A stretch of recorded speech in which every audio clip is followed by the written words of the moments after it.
waxaan rabaa in insha Allah ta'ala baraha bulshada muran yar oo ka taagan oo walaal Bashiir Badri Cabdi oo ilaa shalay ilaa xalay oo muran ka taagnaa deegaan ahaan meesha uu ka soo jeedo ama family ahaan meesha ka soo jeego inaan cadeeyo oo bulshada u cadeeyo baraha bulshada ninkaas waa nin walaalkay weeyaan waxaa la yiraahdaa magaciisa Bashiir Badri Cabdi baa la yiraahdaa wuxuu ka soo jeedaa gobolka Jarar buu ka soo jeedaa degmada Dhagaxbuur qabalaha meesha la yiraahdo Qulunqul ayuu ku dhashay yarantiisii asal ahaan meesha uu ka soo jeedo uu ku dhashay waa halkaas isagoo yarba wadanka laga kaxeeyay oo uu ka tagay wadanka yarantiisii Qulunqul meesha la yiraahdo ayuu ku dhashay uu ku soo koray dooxayaray meesha la yiraahdo meesha dhalinyarada kula lagdami jiray oo kula oratami jiray oo lagu baratami jiray weeyaan dhalinyaro badan oo ragii ula baratami jiray uu la ordi jiray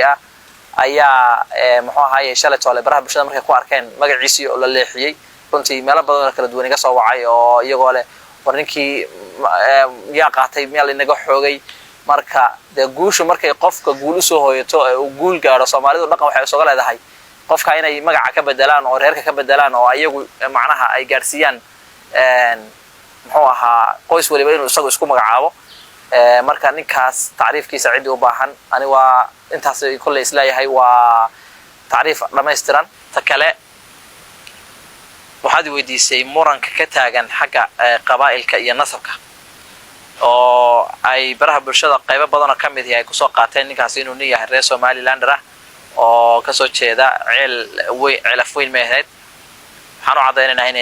inuusan ninkaasi Somaliland rahayn waa nin Soomaaliyeed laakiin waa nin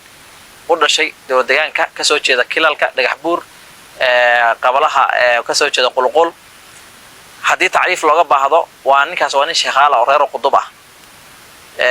nin reer Qudub ah oo reer Samatara oo reer Sheekhdala oo reer Sheekh Dhaweeda weeyaan bacal wanaag buu ka siiyay wana bacalnaaga ninkaas taariifka ugu weyn ugu ballaaran ee ka qaadan kartaan waa intaas ninkaas inuu isbigi macnaha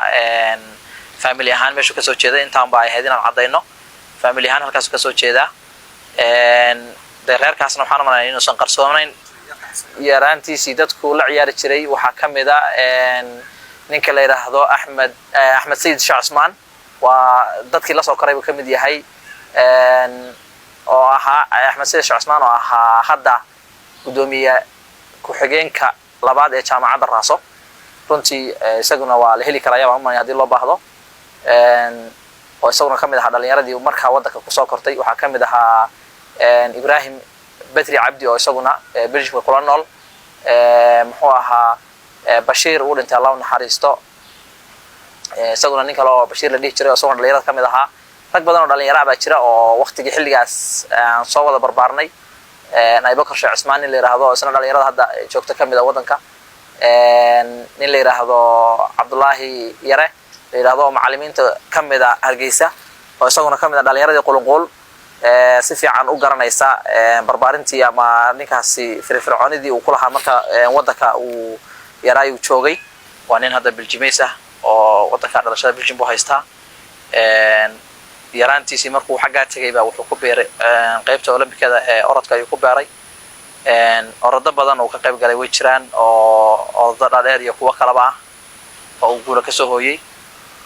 Belgium wuxuu ku tagay sponsor family ahaan baa lagu qaaday uu ku tagay isaga iyo dhalinyaro badan oo walaalo aan nahay baa meesha ka wada baxay oo saas ku tagay